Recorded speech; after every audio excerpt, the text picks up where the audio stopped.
waaw xam nga gàmmu moom dugg nañ cycle boo xam ni fii ak juróom-ñaari at ci kanam xam nañu ni gàmmu ci nawet loolu depuis daaw la man en tant que njaboot mais aussi bokkoon ci société civile jiite woon forum civil Thiès dès 2017-18 alerté woon naa nee woon naa suñu demee ba 2023 jëm 2024 dinañ am cycle fukki at yoo xam ni gàmmu ci nawet lay dugg li tax ma defoon loolu boobu dafa am lancé benn programme bu am solo bu nguur gi fi jógee lancé woon en 2018 mu waroon ëmb fukki quartier sur les 85 quartiers parce que dëkk bi dafa gën a yaatu léegi ak village rattaché yi 4 milliards 300 la programme boobu waroon na jël 22 000 ménages amoon na ay 5 il y avait beaucoup de volets mais programme boobu dafa xaw a sooxe ci doxalin bi ndax fukki weer ak juróom-ñett 1 an et demi la waroon durer parce que août 2018 lañ ko lancé boobu 2019 la waroon jeex mais dem na ba 2022 programme bi mënul woon àgg ndax koñ jàkk dafa nekk koñ boo xam ni dafa bari bitim tali yëpp dañ ko Ageroute soo xoolee c'est des bitimé donc il fallait ONAS ak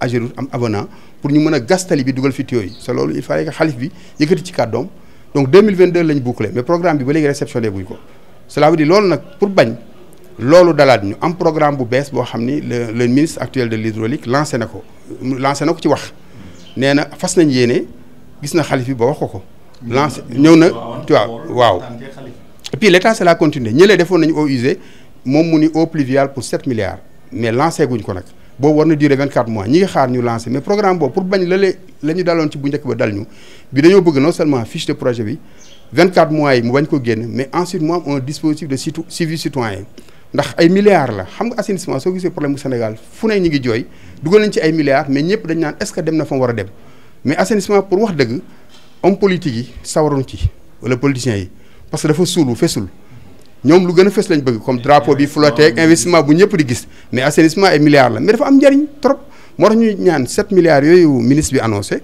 ñun nañu xam fan la jëm yan zone la ciblé la fiche de projet donc ñi ngi liggéey ci loolu daal vraiment ba nga xam ni incha rabbul izzati suñ ci jotee rek dinañ ci gën a communiquer daal pour wax leen exactement li ci am mais programme bi nga xam ne daal tey moo fi am mooy eau usée bi eau pluviale bi commencé gul sa gàmmu day dugg si nawet comme ni nga ko waxee ndax ñu bari ñu ngi campé ci mbedd mi ci la ñuy toggee ci la ñuy dëkk xam nga ñooñu ñëpp tey su tawee taw waame rek si ñetti fanu gàmmu day am problème sa solution bi ñu jël mooy camion hydrocureur su tawee non mooy fobeere ci taw rek parce que su tawee ñetti fan yu tegaloo camion dootul amati sens parce que amul sens parce que ndox bi su ko jëlee d'abord fan la camion yi jaar fan lañ koy yóbbu moto pompe aussi soo ko aspiré amul déversoir tu vois dafa yaatuwul donc solution bi daal mooy assainissement eau pluviale bu yaatu boo xam ne dina jël toute la ville de Tivaouane même bassin yi parce que dañu gis bassin yi dafa doy waar trop non jumaa ji moom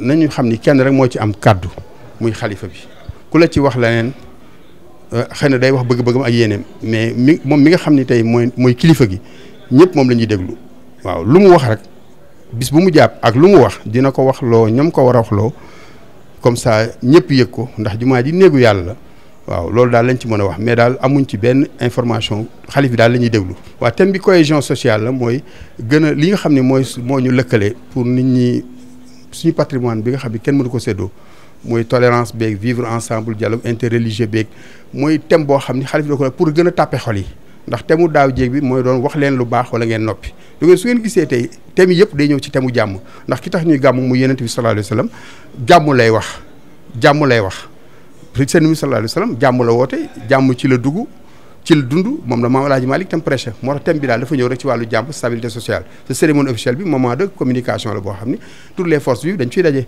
état secteur privé société civile syndicats yi parti politique pouvoir opposition corps diplomatique ñëpp pour saafo ce discours xalif bi dina ñëwaat aussi ci lan mooy gën a suuxat jàmm jooju sa loolu wareef la fi ñu toll loolu daal mooy thème bi. oui rappelez que le Gamou de cette année se tient dans un contexte d'hivernage mais c'était prévisible.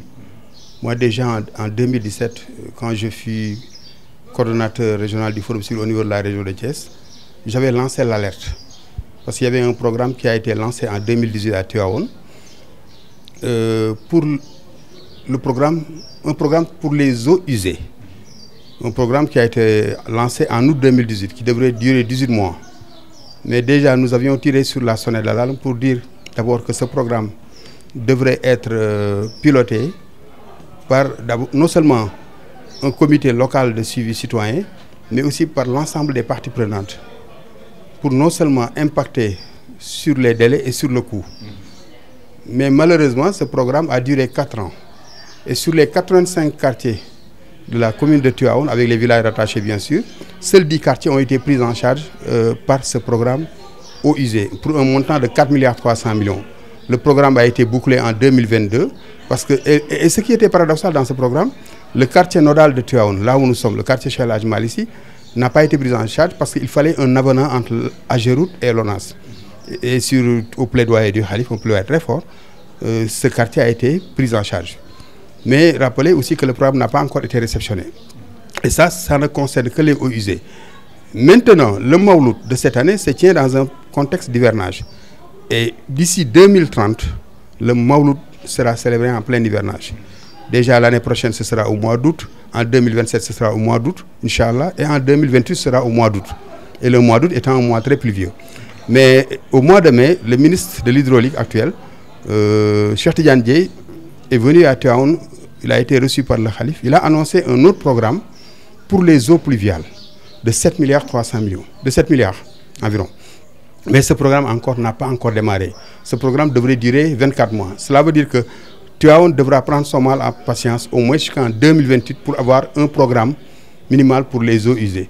Alors que Tivaouane aujourd'hui, vu le Tivaouane du futur, avec la grande mosquée, avec les futurs pôles territoriaux, et ensuite Tivaouane qui constitue une métropole, avec les deux autoroutes, l'autoroute Ila Touba qui bifurque vers Tivaouane, par Toubatou, et l'autoroute Dakar-Saint-Louis. Donc ça veut dire qu'il faudrait repenser la ville en termes d'assainissement, en termes de voirie. Ce qui fait qu'il faudrait un programme combiné, eau usée, eau pluviale, qui prend en charge l'ensemble des quartiers de la commune de Tivaouane. Mais aussi que les bassins soient déplacés, parce que les bassins qui sont à l'intérieur aujourd'hui de Tivaouane, et il paraît que c'est prévu dans ce nouveau programme eau pluviale, ce bassin aujourd'hui se situe avec beaucoup de dangers. Des maisons déjà qui ceinturent ce bassin, alors qu'il devrait avoir un cordon de sécurité au moins en 200 et 500 mètres. Donc cela aussi, la responsabilité est partagée. Mais les enfants en période de saison des pluies, il y a des cas de noyade, surtout avec les talibés. Donc il y a des cas de danger. Mais un autre problème aujourd'hui que nous rencontrons déjà, que nous commençons à vivre, c'est les dernières pluies. Tivaouane, les eaux usées ont été mêlées aux eaux pluviales. Parce que beaucoup de quartiers n'ont pas été assainis. Ce qui pose d'abord des problèmes. Aujourd'hui, beaucoup de maisons sont englouties, sanitaires, beaucoup de maisons sont englouties. Et ensuite, pour accéder à Tivaouane, il y a deux voies principales. La voie qui mène vers le carrefour et la voie qui mène vers la gare routière. Les autres, c'est des bretelles, c'est des... Mais regardez la voie qui mène vers la gare routière pour venir ici jusqu'à l'esplanade des grandes mosquées. Non seulement il y a un problème d'assainissement, mais les routes sont très, très dégradées aujourd'hui. Je pense que je ne dis même pas des nids de poules, mais des nids même de chameaux. Et puis causer des accidents. Donc autant de problèmes aujourd'hui qu'il urge de trouver des solutions structurelles et non conjoncturelles. Les solutions conjoncturelles aujourd'hui qui ont été prises lors du CDD ou du CRD et depuis 2 ans, c'est les motopompes et les camions hydrocureurs. Non, ce n'est pas suffisant. Nous savons qu'une motopompe, c'est une solution conjoncturelle. D'abord, pour une motopompe, il faudrait avoir des flexibles pour pouvoir aspirer l'eau, mais il faut aussi avoir un déversoir. Alors que tu vois, il y a un problème de déversoir parce que tous les quartiers sont habités. Il y avait un déversoir derrière la voie ferrée, du côté de la Sonatel. Maintenant, c'est une maison habitée. L'autre élément, les camions hydrocureurs.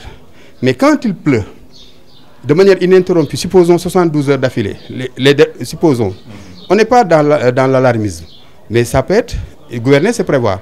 Les 3 derniers jours, le dernier boulot, le jour du repos et le jour de Gamou, qu'il pleuve sans arrêt, les camions, non seulement ils auront un problème de mobilité parce qu'ils ne pourront pas se déplacer à l'intérieur de Tivaouane avec plus de 4 à 5 millions de personnes, mais non seulement aussi ils ne pourront pas aspirer l'eau. Ça ne sert à rien. Donc je pense qu'il joue aujourd'hui, comme je vous l'ai dit, que ce nouveau programme qui a été annoncé, non seulement soit lancé, mais qu'il soit combiné à un programme d'eau usée pour les autres quartiers de Tivaouane. Et ensuite, il faudrait un comité citoyen de suivi. Parce que autant de milliards souvent sont injectés dans le domaine de l'assainissement, et souvent l'impact est faible. Et on l'a vu même au niveau national. Parce que les gens, on dit souvent que les hommes politiques aiment les choses visibles. Alors que l'assainissement est un investissement souterrain et très coûteux qui n'est pas visible, comme l'effet du drapeau qui flotte. Mais ça a un impact. Par exemple, aujourd'hui, pour le cas de Tivaouane, l'assainissement est l'une des priorités de Tivaouane, comme la restructuration de la ville, repenser la ville, comme le volet santé. Il y a beaucoup de volets aujourd'hui, mais l'assainissement constitue une urgence. Comme je vous l'ai dit tantôt, le Gamou sera célébré en plein hiver.